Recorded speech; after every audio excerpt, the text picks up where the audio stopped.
What's going on, guys? Hamilton here with the Trading Initiative, and I want to make a quick video going over today's action on ON Semiconductor. Ticker ON, we are currently up 7.79% on the day.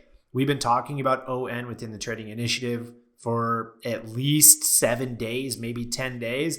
And after this short little clip, I'm actually going to show you exactly what we talked about during our strategy session 4 days ago, August 8th. It's very important, and hopefully it will teach you guys something. It highlights a lot of different moving pieces we have within our system, including industry strength, sector strength, why we were looking at ON in regards to buying potential breakout, and why we weren't looking at things like AMD and NVIDIA. This stuff matters. It will give you an edge over time. So without further ado, you're going to get a sneak peek on exactly what we were looking at on August 8th in regards to ON and how we had a general idea that this was going to be the name that would break out.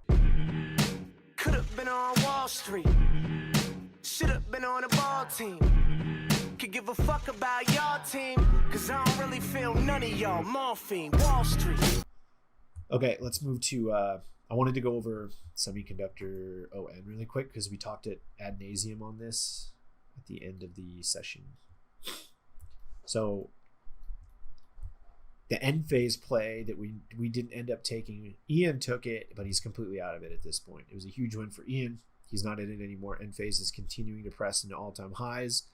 Where is the next semiconductor name that looks like it could happen?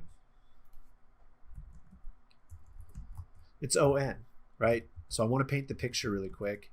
SMH has been going down and to the right for the majority of the last 6 months, 8 months now, actually. Why has ON not? Well, it's not up for us to fucking decide. I don't care why ON's not. The fact is, though, we can identify that it's not. It's showing relative strength over SMH, right?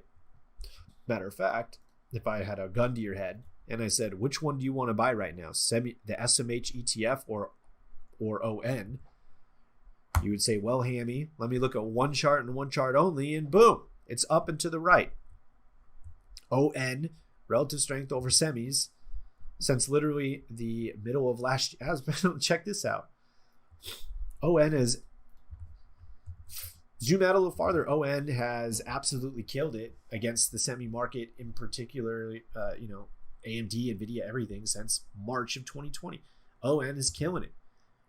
But remember, we don't trade relative.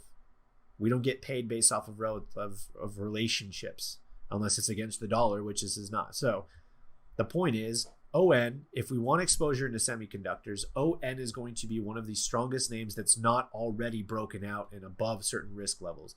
We would love ENPH. The problem is where it's at. If you just went and indiscriminately bought it, I'm going to post it. Where are you wrong on this chart? That's the hardest part, right? This is why we don't chase names. Some names we're not going to chase, and it's going to end up costing us money. But in the long run, not chasing, specifically if you're an options trader, is going to save you a shit ton of cash by not buying juiced up premiums that eventually decay because you get pullbacks, theta, IV crush, whatever. We want to buy prior to the breakout, or we want to buy on the pullback. So ENPH, if you were to buy it right here, you'd be giving up, your stop would be have to be somewhere below that risk on level at 270. And you don't want it at 270. You don't want it a couple dollars before. You want it a couple percent. So if you go down to like 259, 258, from current price right now, if you were to buy it, you're giving up a double digit stop. And at that point, your contract's going to be worth zero. So you might as well just fucking hold it until it expires worthless. That's why we don't trade shit like ENPH once it's already broken out. Now, ON, on the other hand, is not there, but the setup looks eerily similar. We would like to see ON move above 68.75, 69. And guess what? If we're at all-time highs in an industry that is popping, there's realistically no better odds. Bukowski says that's the kind of the golden egg of investing, is if you can identify sector or industry strength and then you get into these names that are showing all-time highs, there's literally nothing with a higher probability that it's going to continue to go in that direction. ON is right there. So we looked at a few plays. End of the session. I just want to point this out because we don't know what tomorrow's going to look like. After hours, things drew down. Doesn't mean shit. Whatever futures open up at doesn't mean shit. The only thing that matters is at the opening bell tomorrow where we are. So September 16th on for ON.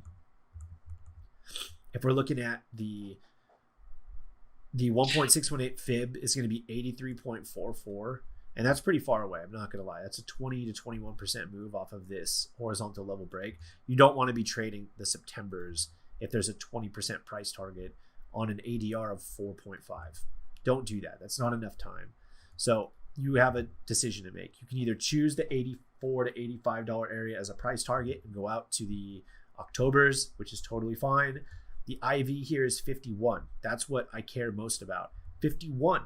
It's one of the rare names that we've seen that is not juiced up already. We can comfortably buy calls here.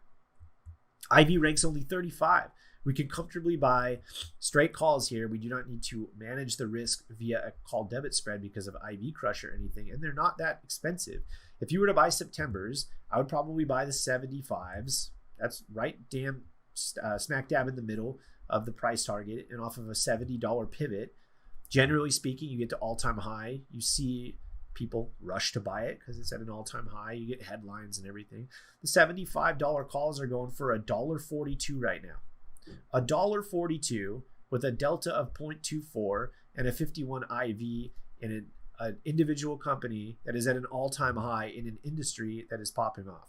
We'll see where we open up tomorrow because of the NVIDIA news and everything drawing back. But this is a fucking fantastic play. And if there was more money in that options account right now, I would be buying this. This is what I would be buying if we're above 70.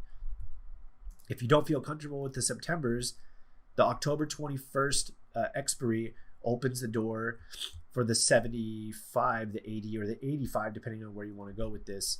And if cost 75s are going to be upwards of 275-ish, 277 because you're getting those extra days. If that's too much money, buy the 75, sell the 80 call debit spread. It's going to cost you $1.16 for a max profit of 384. You're still getting almost a 4-to-1, right? And because you originally wanted to target that $84 area anyway, if you wanted to buy the 80 and sell the 85, right now P50 is at 58% on an 80-85 call debit spread. You're risking $67 for a max profit of 433. That's like a 6-to-1, right? Am I doing is my math wrong there? That's crazy. So ON is definitely an opportunity. I think this is the best setup I've seen today and yesterday as for risk to reward and the technical setup.